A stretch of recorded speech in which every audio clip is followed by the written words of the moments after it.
আনন্দ, নতুন পোশাক আর সুস্বাদু খাবারের যে আবহ ঈদকে জড়িয়ে রাখে, তা এবার সম্পূর্ণ অনুপস্থিত অবরুদ্ধ গাজা উপত্যকায়।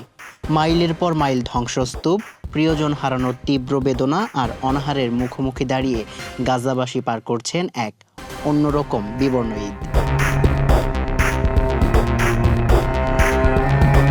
সেখানে ঈদের চিরাচরিত আনন্দের জায়গা নিয়েছে বেঁচে থাকার আকুতি। ঐতিহ্যবাহী মিষ্টি বা নতুন জামা কাপড়ের কোনো বালাই নেই। উল্টো মাথার উপর প্রতিনিয়ত উড়ছে যুদ্ধ বিমান আর বাতাসে ভাসছে বারুদের গন্ধ। ঈদের নামাজ পড়তে কোনো রকমে দাঁড়িয়েছেন মুসল্লিরা, তবে কোনো সুসজ্জিত মসজিদে নয়, বরং বোমায় বিধ্বস্ত মসজিদের আঙিনায় বা খোলা আকাশের নিচে।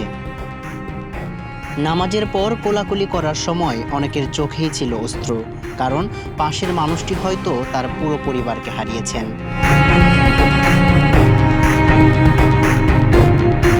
ত্রাণের তীব্র সংকটে যেখানে একবেলা খাবার জোটানো দেয়, সেখানে ঈদের বিশেষ কোনো আয়োজনের কথা ভাবাই অবাস্তব। শিশুদের মুখে নেই কোনো হাসি, তাদের ঈদ কাটছে শরণার্থী শিবিরের তাঁবুতে তীব্র গরম আর ক্ষুধার সাথে লড়াই করে। সামিউল ইসলাম, মানবকণ্ঠ।